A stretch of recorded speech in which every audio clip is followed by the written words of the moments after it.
Today we're going to be taking a look at the Parra Nike SB Dunk Low. These in my opinion were one of the best Nike SB Dunk Lows that came out in 2021, and I had to make sure that I got my hands on them, so you know what that means. We got to break down the shoe and give you guys some more in-depth looks at them. And if you didn't know by now, my name is DJ and this is the DNA Show.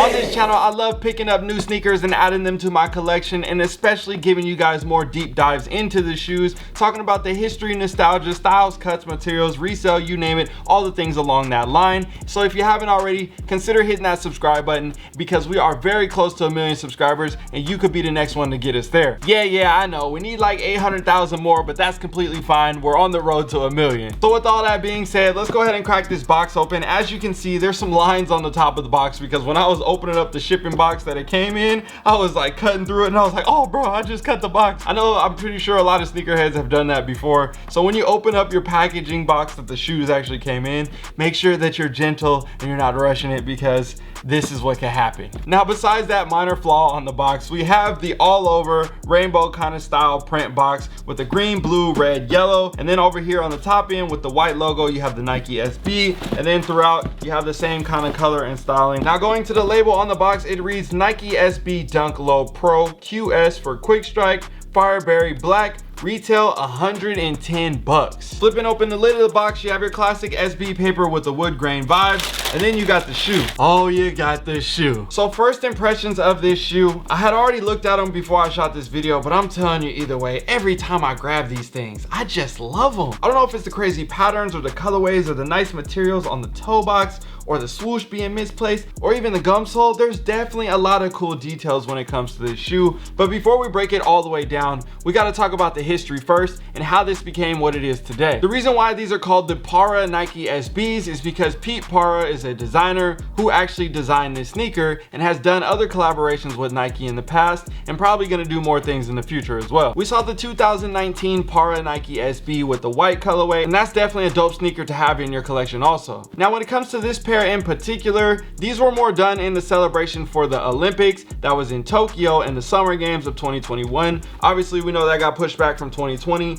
but this was for that time and the release of that era. So what they had did was they took this kind of design right here and they used this on different elements when it comes to jersey design. So they ended up mixing his style not only on the sneaker, but for Olympic athletes on their jerseys as well. So when it comes to the collaboration aspect and the meaning behind this shoe, I definitely like it because I've always been a fan of the Olympics, and to see them tie SB in with it as well, I think it's a dope touch. But this is definitely a collab that could easily fall under the radar and not many people know exactly why or who designed the shoe. Now, before we get to fully breaking down the sneaker, we got to give a shout out to today's sponsor, and that is Kicks World. They're an online monthly subscription service that allows you to rent sneakers and then either hold them for 1 or more months based off of your subscription, and be able to rent multiple sneakers at a time depending on the tiers that you are. So you can either have brand new sneakers that you rent, or you can rent used sneakers. You can use them, dirty them up, whatever it may be. Obviously wear with care and, you know, have some respect for the sneaker. Don't rip the whole shoe open. But at the same time, you can definitely wear the shoes without any worries and be able to send them back to them and get another pair the following month and continue that service. And honestly, I think this is great for a lot of people. Obviously, this isn't gonna work for everybody. I completely understand that, but I've already broken down my explanation as to why I think this is a good service and why you should check it out. I've gotten shoes from them in the past as well when it comes to trying to get something early to give you guys a review, or something I may have missed out on that I didn't really feel like purchasing, but I definitely wanted to get it sent over so that way I can give you guys a review of the sneaker. So there's a lot of different reasons why you may use the service, and it makes a lot of sense for people that want to use it. So with that, I made sure I have a special link for you guys down below in the description that will give you guys a discount on your first month when you sign up, and that way you can at least try it out for a low cost and then be able to determine if you want to continue to use the service after that. So I appreciate you guys over at Kicks World for being the sponsor of today's video. And with all that being said, let's get back to the shoes and really start breaking these things down. Right here you can see you got your all over gum Nike SB bottom, and I'm telling you right now, I don't know, I mean, let me know down below in the comment section, but typically when you see any sneaker and it has a gum bottom, it just makes it a couple points better, and it's hard to mess up a sneaker when you got a gum bottom on them. So just starting from the bottom of the shoe, they're already doing a good job. In the center of the foot right here, you kind of got like a, I would say maybe like a wine color, and it's a Nike SB, or is that the, What's the color they say on the box? Fireberry. I'm assuming that's the Fireberry right there. And that's the Nike SB branding right here in the center of the foot. Now wrapping up to the top of the foot, you have a white midsole with the white stitch, and then the upper. Oh, the upper. There are so many cool details when it comes to this sneaker. Not only the crazy prints or the materials or the misplaced swoosh, but there's actually another material behind it,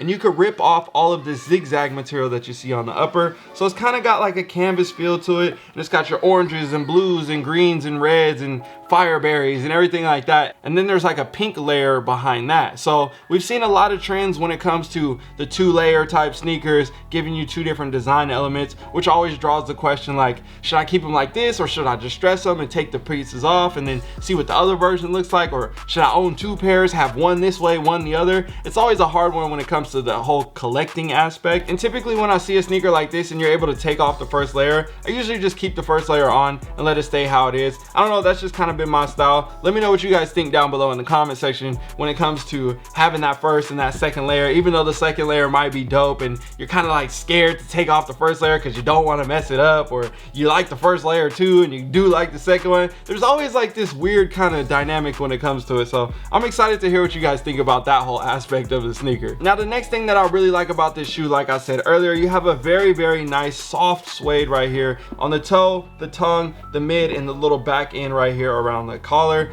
And honestly, man, the materials on this, I feel like they did a really good job on this shoe. Now these come standard with a pair of all white SB laces, and then you have an additional pair of, I guess, well, I don't know if this is like a greenish blue colorway. Maybe I'm colorblind, I don't know, you guys help me figure it out. But this colorway also matches the sock liner of the sneaker and then the other accent colors around the shoe. So I think these could look good with either color laces, maybe even like some yellow laces or something, maybe something to switch it up, or some red lace SB laces, that might be cool. But I do like the white. The white is definitely a clean look. Let me know how you guys feel about the laces on this shoe and what you would do with them. Now going to the top end of the tongue, you have your classic Nike SB patch right here with the Nike Dunk Low Pro just below that. And then you have that same kind of Parra pattern that goes around the backside and the top end of the tongue right here. And then you got more of that kind of like microfiber chenille patch type of vibe when it comes to the inside or the backside of the tongue. And then on the sock liner, like we said earlier, you got that bluish green color. And then on the insoles, you got Nike SB and Parra both on the right foot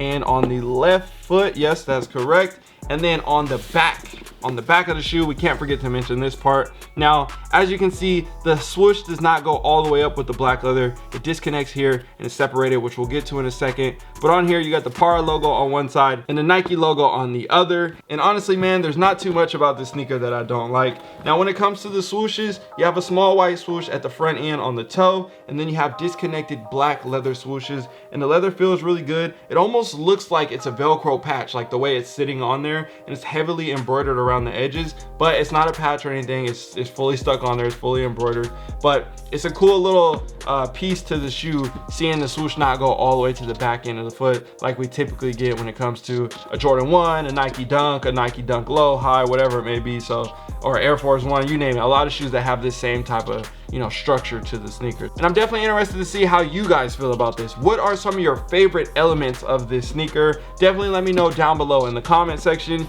Now, let's talk about resale value, full opinions of the shoe, and what everybody else thinks of the shoe, if they think it's fire or trash, whatever it may be. So if you haven't already, consider following me on IG so you can participate in the polls and see all the results here on the channel. This is what the people said. With over 3,000 votes, we had 88% of the people chose fire and 12% of the people chose trash, and that completely makes sense to me. This shoe is extremely dope. Yes, I get it. It's a little wild. It might be a little hard to wear, but overall, when it comes to just the sneaker and you ask, is this shoe dope or not? I think a lot of people are going to appreciate it. Now, that brings another question when we talk about the price, because I feel like for some reason, these are at a solid price when it comes to the market. This could potentially be a more expensive sneaker down the line. We shall see what happens over time, but I got a feeling that's gonna happen. Let's talk about the numbers real quick. So I'm a size 13, and these are currently hitting for just over 500 bucks on average, and it's kind of been pretty stagnant around that price for a while now, up and down just a little bit. But as we all know, I'm a size 13, which means what? The shoe's gonna be worth a little bit more than typical sizes. So you might be able to find them for around the $400 range, or maybe even the high 300s depending on what size shoe you are. Not exactly sure because I didn't look at those prices,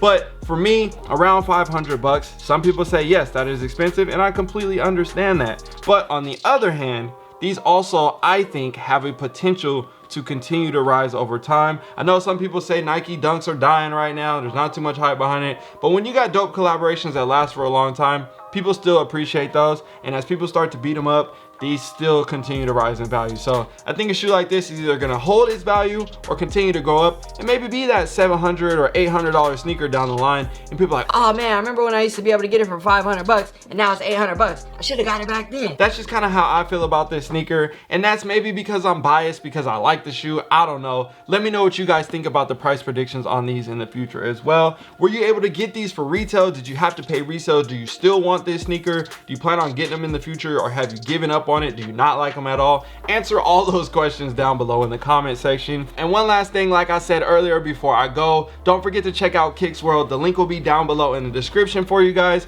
I hope you guys appreciate this. I'll see you in another one. All right, y'all, I'm out.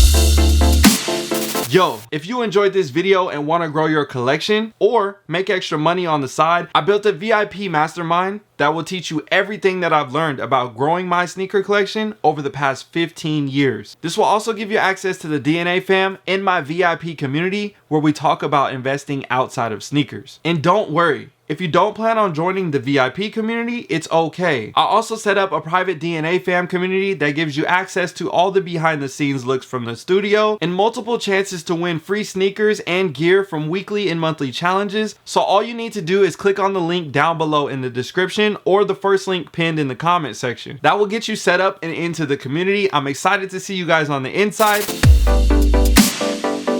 If you made it to the end of this video, drop a comment down below and let me know what is your all-time SB GRAIL.